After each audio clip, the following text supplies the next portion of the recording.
Good afternoon, good evening. We are with evening indeed. Welcome to a match between Mouz and FnaticRC, and we're going to have a match of Star Series Season 3.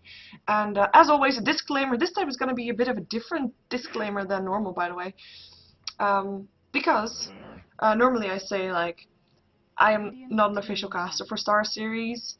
I am casting the game using the in-game ticket that I bought, that you can buy in Dota 2 store. For official cast, you can check out Own TV. And now, rather than saying there's no official caster for this match, there actually is an official caster for this match. His name is Epi, and you can check him out on Own TV. So hereby, done my duty. Let's jump right into the game because, as you know, there are a lot of stand-ins for Mouz right now. We have got Bamboo as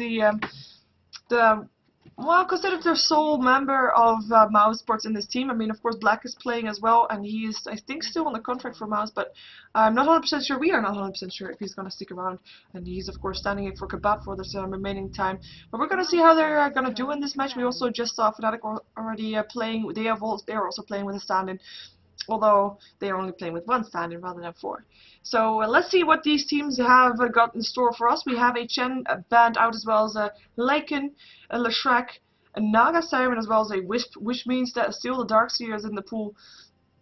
A hero that we're probably going to see banned out now by Mouz unless they really want to let him through. Of course, the TA is still in the pool as well, so if Mouz wants to pick that one up or wants to have a chance at picking that one up, then they probably should ban out the Darkseer, because it's, of course, a good counter towards the TA refraction.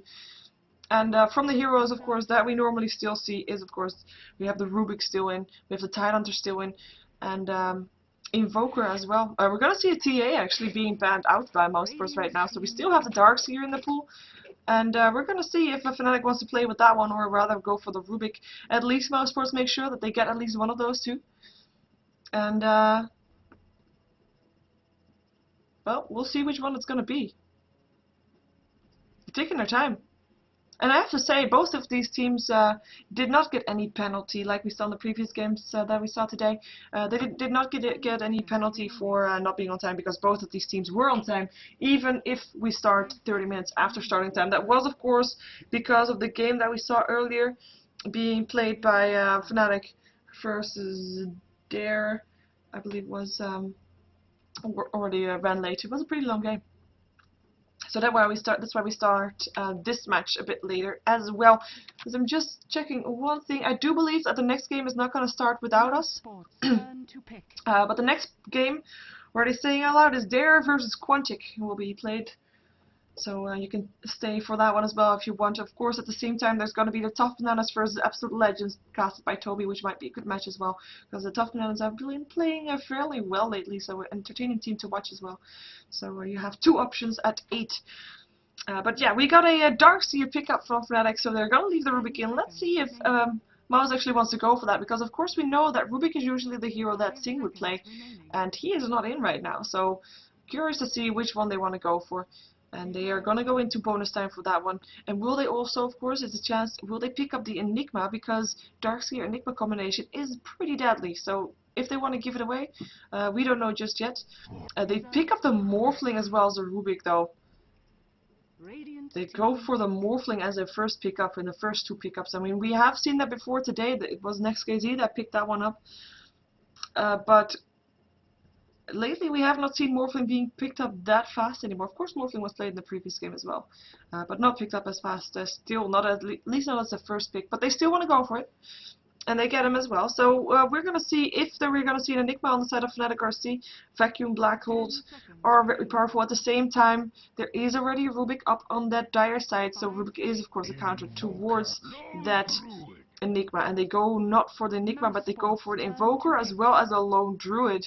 And I am hoping that we're going to see a Lone Druid played as we saw him played earlier today, and he was then played by Absolute Legends, and he was played very aggressively. So we're going to see if they're going to do the same thing. Hopefully they are, because that's a lot more entertaining to watch than the normal Lone Druids that we see just AFK farm and then coming out of the jungle with massive farm and just owning the place. Of course, which is good for the team that has that Lone Druid, but maybe not as good as,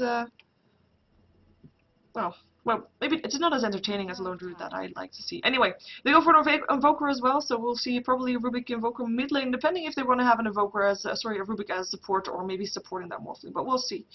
As they gotta go for their next pick, and I can't really estimate too much of which heroes they want to go for, because, well, without, well, we know that Black is gonna play the Morphling. That is pretty simple, pretty expected. But I don't really know who's playing the Rubik right now that Sing Sing is not playing today. And they're once again taking their time. They're only got 30 seconds left into their bonus time, and apparently they need every single second of it. And I hope for them that maybe FnaticRC will take a bit of extra time to go over their bans and picks as well later on, just so that Mouse Sports can use some of their bonus time as well. And I have to say, I mean, Fnatic, in theory, every single one of these heroes can solo lane, so they're looking good already. They have got some teamfight in the Darkseer, they've got some carry potential alone Druid, and they've got some mid-game in the Invoker strong lane as well. So they are looking good already, and their remaining picks will all be to complement that lane up, and we might see a jungle hero coming up from them as well. It won't be the Enigma though, because the Enigma gets picked up now by Mouz. Of course, Enchantress is still in the pool, and in theory, Lone Druid could jungle as well, and we have seen that before as well, but it's just not as effective. And they ban out a Storm Spirit, so what we might see here is a Tinker or a Nature's Prophet. Storm is of course a counter towards that. Enchantress still being banned out though, so curious to see if Fnatic is indeed going to send their Lone Druid into that jungle. Of course, Nature's Prophet is still on the pool as well. Nature's Prophet is, of course, also a jungle hero and would fit into the lineup of FnaticRC. I mean, yeah, would definitely do that. And like I said, Storm Spirit is a counter towards him. Storm Spirit is one of those heroes that can just disable the Nature's Prophet and just ball lightning, and if he's alone, he is as good as dead. Let's see what Fnatic is going to ban out next, though. I mean, they are also a bit in the dark regarding what that Rubik is going to do for Mouse Sports. Is it going to be played as support? Is it going to be played as aggressive mid? We don't know. It's going to be a Chaos Knight that gets banned out here.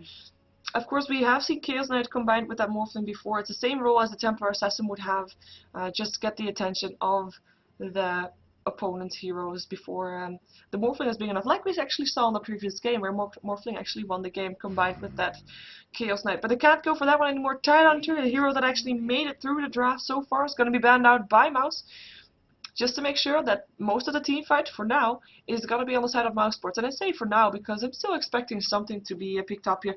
And maybe what I would like to see also is a Disruptor pickup from Fnatic. I mean, they're missing their hard support just still, and a Darkseer combined with the Disruptor is just so entertaining, with the vacuum inside the kinetic field, inside the static storm, and that is just, of course, is very painful. And then you also have an Invoker with a Meteor, and then the Deafening Blast. They pick up the Venomancer as a support though, go for damage over time. So far, not a lot of disable coming up from them. Of course, they have the Entangle, which they can get from the Lone Druid, and the Cold Snap is there, but not that much solid disable. In the meantime, Mouse, they have the Malefice, they have the Telekinesis, so they have a bit more there. Of course, they have less slow, but we'll see what they're going to pick up next. Maybe it's going to be Sand King. I'm saying Sand King because I'm thinking Disables, and I mean, in the previous game we saw Disables definitely winning from the team that didn't have that much Disable, so they might just want to go for that with the Chaos Knight banned out. But then again, I mean, we don't know what the Rubik is going to do just yet, so we're just going to have to wait and see what they're actually going to go for. Same thing goes for Fnatic. I mean, Venomancer is going to probably support something, and with a Lone Druid in the jungle, it could really be anything, unless he wants to support a Lone Druid, in which case the Nature's Prophet could still be a good one. We have a Shadow Shaman pickup by Mouse Sports, which will mean that that one is probably going to be played as a support with that Morphling, but at the same time, both Rubik and Morphling could be playing support for, sorry, both Rubik and Shadow Shaman could be playing support for that Morphling, and the other could go mid lane. One thing that does make that clear is that Mouse Sports needs a long lane, and I would suggest a Bounty Hunter or something like that. I mean, right now they have nice heroes all in all, but they need a bit extra damage as well. They need a hero that can take them mid game, because right now if they look at late game, it's gonna be Fnatic that has the most with the Faceless Void as well as with the Lone Druid. That's just a very strong mid game. At the same time, both Lone Druid and Faceless Void need a lot of time to farm, in which case you only have 3 heroes that you have to continuously beat, which is the Venomancer, Invoker, and the Darkseer. If you think you can beat that those 3 heroes before the other 2 get big. I think you're halfway there. Actually, almost there, already there. And there goes the Broodmother. That is a long lane. Not the one I was expecting, but I do like it. I do like it. It is a very annoying hero to deal with. And right now, of course, Darkseer is kind of a counter towards that Broodmother, because, you know, Iron Shell versus Spiderlings does work nicely. But that is about the only counter that they have, and I notice I'm still on free camera. Let's get rid of that one. There we go. So I can move my own camera, which is of course nice. Even though I have once been told that if I leave the directed camera on for, you know, until the first blood is done, I at least won't miss the first blood.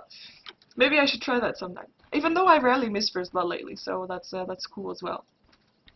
Shout out to Thralf. Well, there you go, Thralf. Have that shout out from Fitzky. Shout out to Epikommentar. Oh, that's German. But that is Epi that is counting on owned right now. Well, let's stop the shoutouts for now. Let's see who's playing what. We have Era last time on the Chaos Knight. This time he's gonna be playing the Phraseless Void, so going for the hard carry for him again. And we have got Fitzka this time on the Venomancer. We have got No Tail this time on the Lone Druid. It's gonna be Schnenkels on the Invoker mid this time. I believe he was an Invoker mid previous game as well, but I can't even remember all that well. Anyway, Invoker mid, Schnenkels, who's actually Fly, by the way. In case you're wondering, this is Fly. And top lane will be Trixie will be playing the Darkseer, as he came in. He wasn't in the previous game, I believe, but he will be playing the Darkseer for FnaticRC on the top lane. Let's see what they are up against. Mouz is gonna have their black playing the Morphling, no surprise there. He will be supported by Alex up on the Shadow Shaman. Mid game will be for Fada, who will be playing the Rubik, and that is the one that we missed there right there, and it will be Rubik solo mid, no support for him versus the Invoker. Already one range creep let through, making sure that well, range creep at least dies first, so a bit less pushing power on the side from Fnatic, but still the lane will be on the side of Rubik for this wave, but the next wave will be on the other side. In the meantime, bottom lane will be for Bamboo on his signature hero. One of his signature heroes, I should say, and it is the Broodmother. And there's already Sentry Ward placed as well, so very aggressive coming up from Fitzka. And he's going to let him know that there is indeed a ward being placed, and he has one ward in his inventory. So right now Bamboo knows that he's probably going to have to place a weapon around here again, and we do see him place it, knowing that he will be safe on this side and not on the other side, making that Sentry Ward absolutely useless. Last one for Mouz is going to be Kirky, who's going to be on the Enigma in the jungle.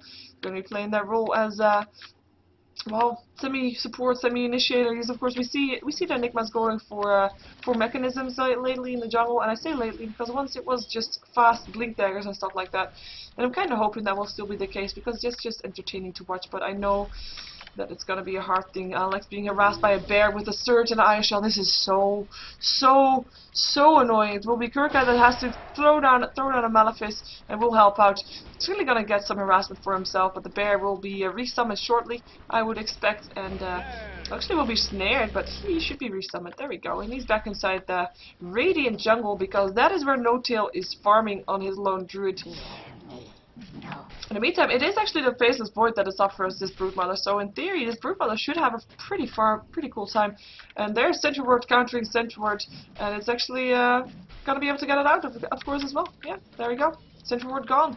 And Bamboo has one more left for the next Sentry Ward that's gonna be placed by this Venomancer when he wants to go for that. And see, I should have left it on the auto camera. I should have done that. It is the Darkseer that goes down first. It is the Morphling that was able to throw down Waveform over the Shackle that was left by the Shadow Shaman, and it is the Darkseer that goes down first. Quite surprising that it is actually the Darkseer, because normally you would not expect a Darkseer to go down at this time. It is not this lane that I was expecting the first blood in. Otherwise, I would have been there with my camera. But this is actually a lane where first blood could be possible, depending on how well this Venomancer is going to place his wards. It's being harassed by some Spiderlings there, and no ganks incoming just yet on either side just now, or at least no ganks coming out of the jungle. At least Enigma sticking around as well. The Lone Druid sticking around in his jungle. And in the meantime, I mean, this lane in theory it should be okay for both. I mean, both are able to get last hits, and we do see that. We see 16 last hits up on this Broodmother, who could have, sorry, up on the Faceless Void, who could have some from Spiderlings as well. So we have to take that into account. It might be slightly inflated.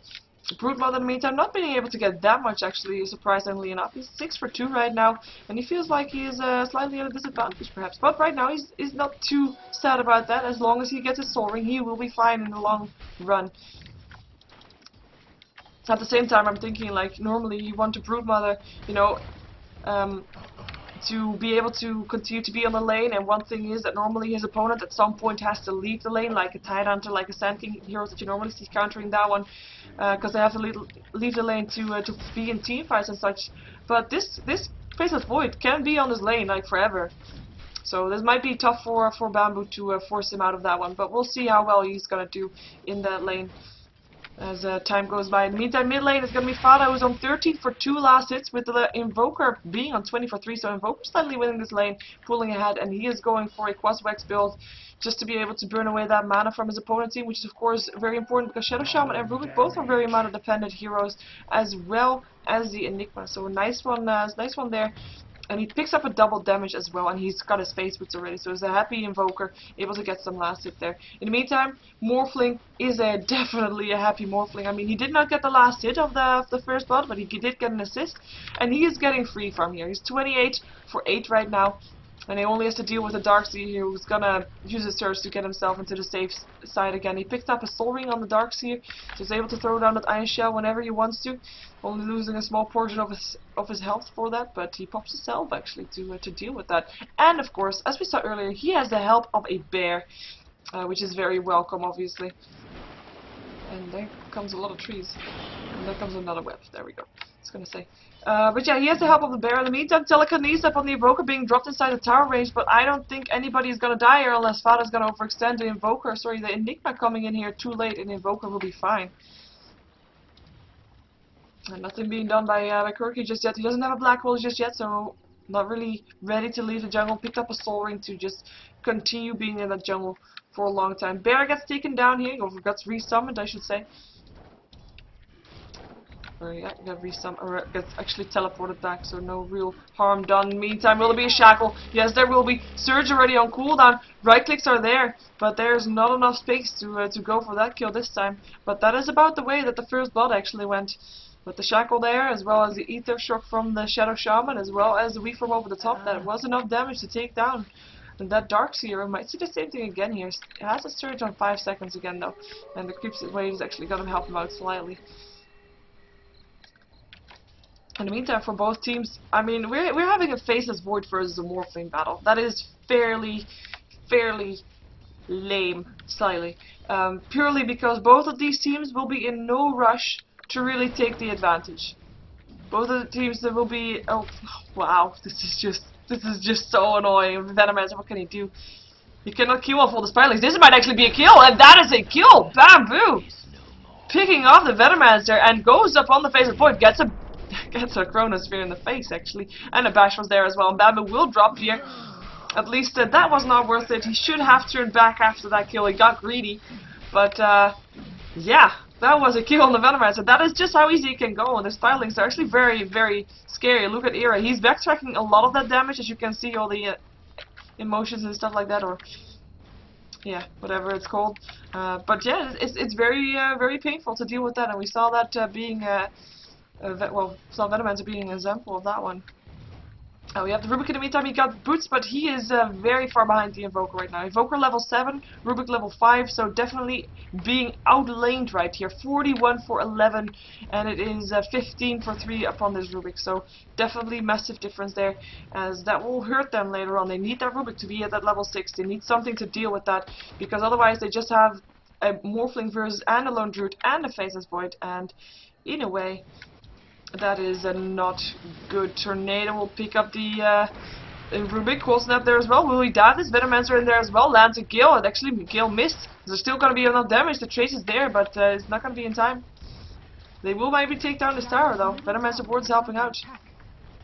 Meantime, Black Hole being used. They catch Trixie. There will be a Shackle as well. Actually, you just got turned into a chicken, but that is enough. It is Enigma that picks up the kill, and they might be able to push down their own tower as well. I mean, Shadow Shaman might not be level 6 yet, so no wards just yet, but he is close by. Invoker, in the meantime, picking up the tower middle lane. Let's see if someone's going to come here to defend this. Fortification will go off. But it's only delayed. Creep Wave will come in, and that will be probably a tower going down. Here comes the bear trying to do something, but there is nobody fast enough to save this tower anymore. I mean, Darkseer is going to try TP'd in there, but he is no longer in time. Bear gets an Iron Shell, but it will just be more annoying than anything else. I'll just stand there with his Iron Shell. She gets a Shackle up on him. He might actually die here. And actually gets a Malefice in the face. That will be a bear summoned back, and they say summoned back, but re-summoned again. And that will be a, maybe a tier 3. Enigma is still going forward as well, which makes me think that they might want to think about that, because they have got the Shadow Shaman wards in 1 creep. The Shadow Shaman only needs 1 creep experience, and then he has those wards, but it is the Venomancer that's around here as well, and they know that right now, because he did play some wards, showed his face. It is nighttime, however, and they do back off again. In the meantime, Broodmother got 30 last hits for him now. Faceless Void 49. He's definitely doing good, but it's still the Morphlin that is pulling ahead right now. And I'm just gonna put up the net worth because they receive more clearly. And it is the Spawn Spiralings. I mean, you gotta be lucky to backtrack that and backtrack the next one as well. He's got 18 seconds before it's gonna happen again, and maybe even less. No, 18 seconds will be the case. So TP in the meantime from the Venomancer is gonna continue helping out here with. Well, the Lone Druid helping out as well. Actually, they need a lot of people on this lane, actually, which will mean that it is Mouzepors that definitely outnumbering Fnatic right now in the rest of the lanes. I mean, 3 versus 1 on the bottom lane, that's giving a lot of experience to Bamboo if he stays in range, which he is actually kind of afraid to. I don't blame him, because Sentry Ward Dust is there and 3 heroes. Yeah, that's kind of dangerous. But it will give a bit more freedom to Mouzepors on the other lane, and especially this guy here, Morphling. He is farming like a boss right now. He is on 61 last. It is 10 minutes, so he did miss about 20-ish in total of the maximum that he could get, but is definitely doing best of everybody around there, and is out farming the Faceless Void, which is of course in this case the most important one. Entangle will be there on Bamboo. Will there be anything else? Nope, nothing else there. The rest of the team not there fast enough. The Spider's trying to do something here to no-deal. He actually gets forced back by all these Firelings. Bamboo sticking around. There is a Sentry Ward though. They know that he's there, and there might be a Gil actually. Gil misses. Bamboo will be fine. And the Bear gets summoned back. And more people coming in. I mean, really, they really want the Spider. More people coming in to help Bamboo as well though. There we have Alex, there we have Fada. In the meantime, Broodmother picks up the Lone Druid still with the Spawn Firelings, but we're gonna see the Venomancer going down very fast. And the Chronosphere is up again on the Faceless Void, but he just doesn't know where. He needs to have vision first. And that Lone Druid, I mean, that was Spiderlings. That was Spiderlings killing him off. And Bamboo not done just yet. Here comes Shankles as well. And these wards are just placed slightly outside of range of that Malefice and that to kill. The rest of the team, Mouzepors, keeping up, and they're gonna go for the Space Void. Like I said, he has a Chronosphere. He should be fine. He's even able to just TP out, Chronosphere TP out. He actually jumps himself there. He's gonna be able to TP out of there. No Malefice, nothing. They don't see him, and he is fine. Doesn't go for the tower though. Tower will be dead. There we go. Enigma picking up the last hit, and like I said, Shadow Shaman Ward's just standing outside of range of that tower, and this Mouzepors is just definitely pulling ahead right now in this game. And the gold grab does not lie. 2 towers down on the side of Fnatic, and only 1 down on the side of Mouz, and that is a 4k gold difference with also 5 kills difference and experience. That was actually experience. Keep being confused. 4k experience, but also 4k gold, so it is about the same in that regard. At the same time, this Lone Druid hasn't really been into any fight just yet. Yes, he died once, but he is continuing farming. He knows his job. At the same time, I don't see him having that much just yet. Not in gold either. I mean, he's in the top 3. Tornado is not going to pick up anything, but Cold Snap still hits the Shadow Shaman, who's level 7 by the way, who will be helped. There will be a Black Hole as well if they get it, but EMP going through. Kurkai cannot stand there and have his mana burn. Shadow Shaman will die because of that, and he is just on the way out. He is not alone. Bamboo is around there as well, so Ruby coming in from the other side of the forest, but he just has to walk back as fast as he can. One Entangle, and he is dead. And the hits continue. Orb of Venom helping out on the Bear. There's the Iron Shell. Malefice goes up, and where is he going to go? Nowhere. Invoker picks him off, and going back the other way around because the other side is blocked. There goes No-Teal. Lone Druid drops. Trixie tries to get away. Still has 1 second before his Iron Shell. Doesn't have any mana anymore after that vacuum in, actually. He's going to try to TP out. Will he be able to do so in time? I think he will. Yes, he will. No more Fate Bolt coming up from Vada on that one, and no kill up on the Darkseer there. And it will be 1-for-1 trade, even though I do think that it was Mouzsports, but picking up the Lone Druid is just coming out ahead there, because that Lone Druid, for now, he is not going to play a very big role. And as I said, like during the draft, it is the Lone Druid that should, in theory, be the one to AFK farm, as well as the Morphling, AFK farm, and then come out with tons of items and just own the place. But right now, he's not in any position to do so. Of course, we've seen Lone Druids picking up their farm once again, and able to come back from it, but he's just not farming that much. We see him almost on par with the Venomancer. Why does Venomancer have so little? I was gonna say. Okay, the donkey just brought him stuff. He only had I don't know what he only had in his inventory. Basically nothing by the looks of it. Only his 31 gold that he had. So he just got that one brought. Okay. Shadow Shaman Wars being placed here in this middle lane. There's gonna be a bear being telekinesis up in there. They really want this tower. And the wards are just gonna get picked off. Free gold for everybody up on the Radiant side. But the tower is still down to half health, and this is the last tier 1 tower standing on the side of Fnatic, and that is an important tower as well. If you're thinking about the dire advantage that Mouzsport have with being close to the Roshan, this is the only tower that is giving FnaticRC any chance of that Roshan. In fact, I mean, if you don't have the tower, you can't TP to the Roshan that fast, and it will just be bad telekinesis invoker. I think you're on the wrong side of the river, but 4-step down to the river will help him stay alive for now. Tornado that got stolen. There's the Chronosphere here coming in. EMP going down as well. Quirky does actually have a black hole if he wants to. If he wants to, pops his mechanism got popped. He is able to stay alive for now. Is there going to be a black hole? Yes, there is. There it goes. Still Corke. Vacuum in. He is going to die, probably. That doing what he can, but will give his team a chance to back out of that one, though. But it was Faceless Void that picks up the kill. And that is an important kill for him to have.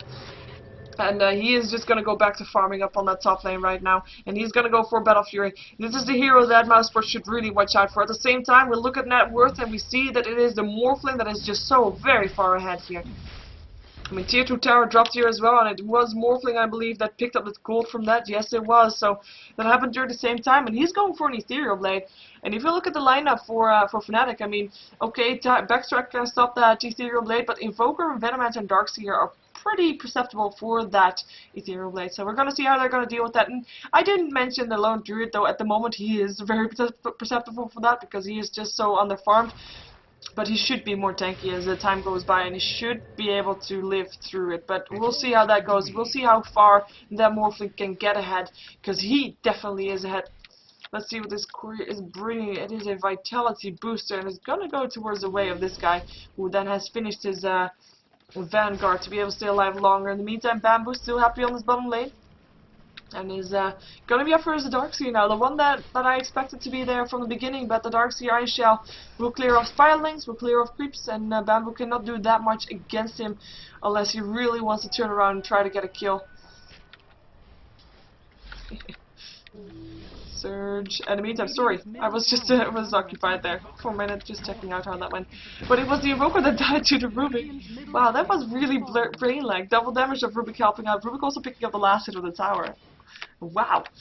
I'm sorry for that one. In the meantime, Bamboo was gonna get ganked here and turns his Insatiable Hunger up, but the dust is there, Vacuum is there as well, tries to get away from that one, but he's already slowed by that Orb of Venom. Wars get him down. He has just a small bit to go before the dust is up, and in the meantime, he is gonna be able to get out, but who is not able to get out is the Faceless Void. Everybody dying around me without me having the camera on there, but it's the Faceless Void that drops, and it is the kill that's being picked up by the Rubik once again, well, combined with the Shadow Shaman, as well as with the Enigma there, so combined efforts, and they will take down, not to take down the tower, they did take down the tier 1 and get down half of the tier 2, so doing a good job there, and they back out once again. 50 seconds before the black hole's up again. We have Trixie going for something. There's a Shackle, there's a vacuum inside the bear with the Ion Shell. There's a lot of damage, and they are backing off right now, and they have to, but Orb of Venom is just so annoying. Was on the well, there it goes. Was on the Enigma, but they are able to back off. Bear still trying to go for something, but was not able to attack anymore because his master stayed behind to defend their tower. Very noble of him. And I don't know where Trixie's really gonna go. Yeah. I don't know. Oh well. He surges himself out of that one. And we're going to take a look at the gold graph because Mouse is definitely pulling ahead continuously. I mean, they are holding their ground and Morphling hasn't really been in that much fights. Right now, this is the first one. He has the Ethereal Blade ready and he wants to show it off. Let's see who his target is going to be. It's going to be this Venomancer here. It would be very sad, the Venomancer that is, if that is, because I think Venomancer would probably drop. We have a level 12 Morphling versus a level 6 Venomancer. That's double the levels. That is painful. It's very painful even. For that Venomancer. We're gonna see Central Ward being placed. Gonna counter that ward there. Morphling still hanging around, hiding in the bushes, but everybody sees him. And the tower again. Morphling picking up that gold. I mean, his net worth is just spiking right now. 9,000 gold. He is 3k ahead of the second highest, and the second highest is even his team member. It is the Faceless Void that is just not farming enough right now, and he is even not farming at all. He's just running around in circles before his base. He doesn't really feel secure enough to farm, I guess. I mean, he has it. I mean, in theory, the Faceless Void is just one of those heroes that, like Anti-Mage, like Morphling, he can farm by himself purely because he has that escape mechanism. He has two even. He has the Chronosphere as well as the time-lapse. But not feeling safe enough, and maybe with the Orchid now up on Bamboo, he is maybe right. In the meantime, we're going to have an Entangle up on the Morphling right now, with the Bear being actually giving No-Till a chance to run away, because I don't think No-Till would have been able to survive if they go for a man fight.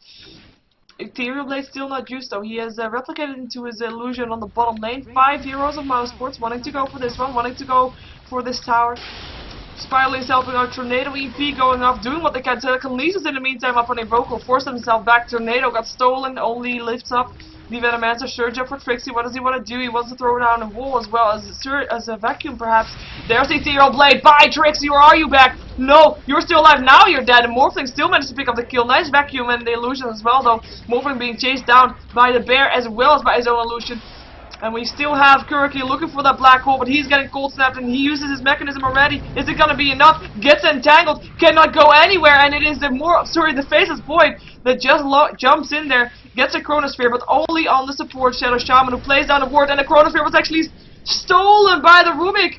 Tornado going through, doing what he can. Faceless Void still goes down to the Shadow Shaman, who backs up on 6 HP and is gonna be staying alive for now. 5 HP on the Shadow Shaman. And it is the Broodmother that picks up the Lone Druid still. And it is Mousesports that stays alive. With only one left is the Invoker. Now also back, the Darkseer that died as the first one. I'm gonna just keep this screen over because we see that the buybacks are on the Faceless Void as well as on the Morphling. Now actually Morphling and not anymore because he buys something, has a courier something bringing towards him. I can't believe that Shadow Shaman stayed alive. I mean, 5 HP for real. Impressive. 12k gold in favor now of Mousesports, with the experience gold plummeting as well. I mean, 10k right now, and it is only 20 minutes in. That is a lot of experience, and they're gonna go for Roshan. They deserve the Roshan. They cleared off all the towers. Don't feel ready yet to go into the base off the Radiant side, but feel clear enough to just take that Roshan and keep that gold flowing, keep that experience flowing, and just keep staying ahead. Only one tower still down on the side of Mousesports. Top tier 1 and bottom tier 1 still standing on a lot of HP still. I mean, not even close to dying just yet. At the same time, it looks like Fnatic has decided to maybe start push a little bit faster. Because they know that right now they're not at the place where they want to be. Okay, yes, they have a late game lineup, but Morphling somehow, being a late game hero, is already done farming. He's building towards a meta style. He already has his Yashi. He already has money for a ultimate orb if he wants to. They smoked up. They are done. They are ready to take fights. And it doesn't look like Fnatic is ready to take fights just yet. I mean, we're going to jump ourselves back to that net worth again. And look at that Lone Druid. He is just so far behind right now. What does his bear have? Where is the bear?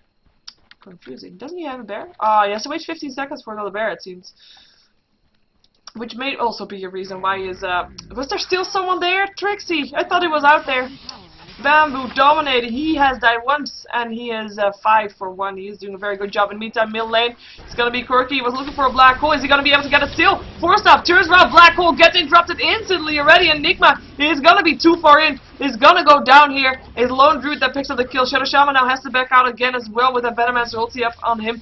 And it is a a fight. Wow, can't really call it a fight that much. It is Fnatic that actually takes the kill, takes the money from the wards as well. It was Shadow Shaman plus Enigma versus the World, and the World won. And with the World, I mean actually Fnatic, but they was just outnumbered, sheer outnumbering. And now there should be a bear again. There it is. And now actually his net worth is still pretty low, with only Phase Boots, Orb of Venom, Shield, and that. And 400 gold to boot. That is really not that much up on a lone druid in 22 minutes in. I am not impressed. No offense. And Faceless Void in the meantime, I mean, he's having a tough time as well. He can't really, well, apparently he doesn't really feel safe farming too far outside of base, even though I did say, like, he has got those escape mechanisms. But yeah, he's building towards the Battle Fury still. Is that not there yet? Almost, though. Not too far off, anyway. Unless he wants to go for a refresher rather, but I don't think that's the case. By ward. In the meantime, Darkseer, we already saw him having his Vanguard. He's gonna build towards a pipe to just try to withstand the damage that's coming, maybe from the weak form, maybe from the, well, definitely from the Ethereal Blade. And that was the Ethereal Blade, by the way, talking about an Ethereal Blade by Venomancer, slightly too far out. And Faceless Void just pretends like he was there alone all the time already. He's getting turned into a chicken though. Fatebolt going through as well, backtracks that damage, but still gets shackled there. He cannot go anywhere. And there's a Chronosphere, still alive, vacuum inside the Darkseer wall, and it is the Faceless Void that still drops. Rubik picks up the kill, and Darkseer picking up the Rubik kill in return. We from over the top. Morphling wants to go for more, gets entangled though, and now he's gonna back off again, gets his mana burnt, and is backing off again and entangled. 4-star forward, taking a lot of damage, but it's gonna be the bear that gets turned into a chicken. Noto trying to do it again, another vacuum. Trixie will pay for that one with his life, and Morphling picking up the kill. Another is there, even if he dies, he still has the Aegis, so there he goes. Bear getting shackled once more, and now only does Fnatic back up, but 2 for 1.5. I call that, yeah, Aegis is a half, kinda. But in the meantime, it was not an even fight. It was a 5-on-4 fight. Broodmother was not there, was able to pick up half of the tier 3 tower damage. That is why Broodmother is such an annoying hero. And while they defend this bottom lane, their top lane is getting harassed. That is how split push is done. And Fnatic, they've had enough. They're gonna call GG. They don't want to go anymore. The farm is not enough to take up this Morphling right now. And of course the Broodmother, who definitely, even though having not that easy of a start, but Broodmother did manage to pick back up, got him an Orchid, got herself a Yasha, and this game just very much in favor of Mouz, as we're gonna wait until this throne explodes. So I am Sheever, I am a Go-To Gamers caster. Please subscribe to my YouTube. I'm trying to get 5,000 subscriptions, but you can do that on youtube.com/SheeverGaming. Once again, I am not an official caster for StarLadder. For official cast, you can check out Own TV, and there was actually, like I said at the start of the game, an official English cast for this match as well, commentated by Epi. And do believe he's going to cast the next match as well. The next match, which I will be casting as well, will be Dare versus Quantic, coming up right here as the next game. And we'll see that one shortly after I hopefully switch overlays and stuff like that. So that's basically everything I have to say.